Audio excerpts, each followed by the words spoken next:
Dar viena tema - karma. Daugelis galvoja, kad jie atpirkinėja karmas. Tai yra labai patogus mechanizmas ir paaiškinsiu, kaip jisai veikia, kad tu žinotum ir neapgaudinėtum daugiau savęs. Tai yra, ką jūs darote, jūs kartojate iš kartos į kartą kažkokias programas.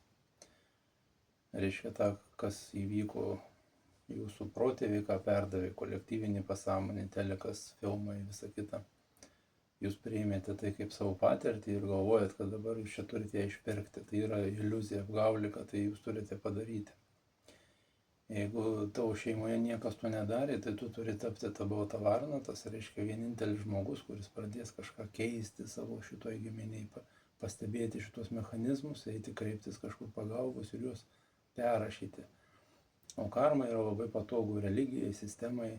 Ir tiem, kurie pradeda lysti kitiems žmonėms į galvas, pačioj pradžioje tai yra lengva, kaip sakant, ištraukti pinigus už kažkokį mini pradirbimą, mini seansą, arba reiškia paaiškinimą ar panašiai, kaip tai veikia.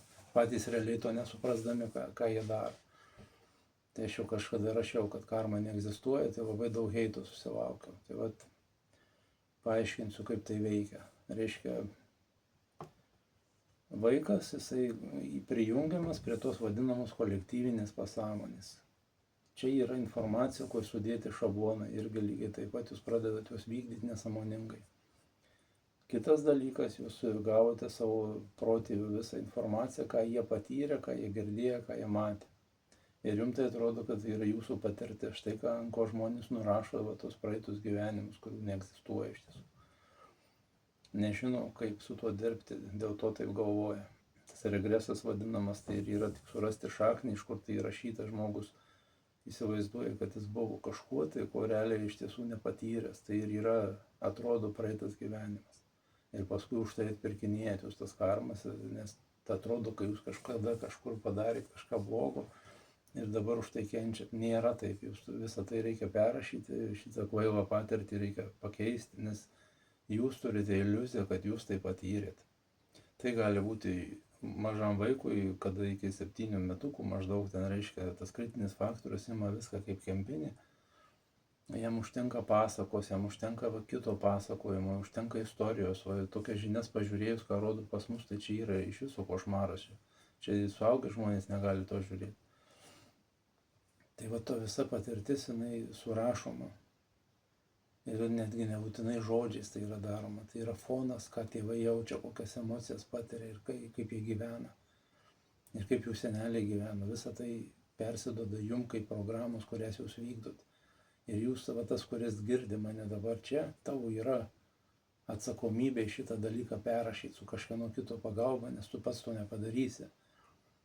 Nes tai yra, kaip sakant, yra sunkus kelias, kurį aš praėjau, tai yra sudėtingas kelias per visokius žmonės, kurie neišmano, kaip tai daro, jau per juos ilgą laiką, tai ilgai užtrunka, tai yra sudėtingas kelias.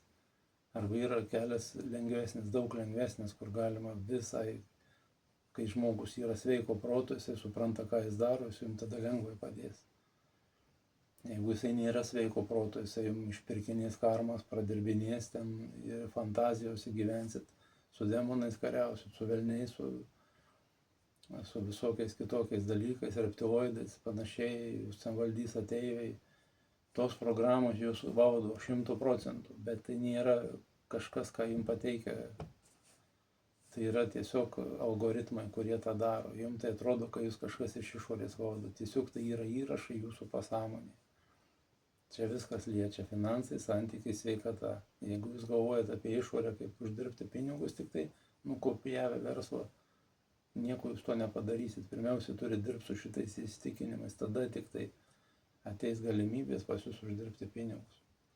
O karma yra labai patogu, kad nesikeisti, kad nieko nedaryti, neieškoti problemos sprendimo, o kapstyti po karmos kažkokios tai pasiekmes, dėl ko taip yra ir paaiškinti, kaip tai veikia, o nespręsti problemą.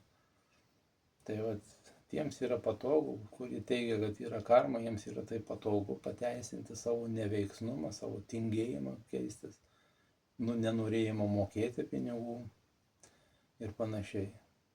O niekas jums už dyką nedarys. Ta turit žinoti. Iki.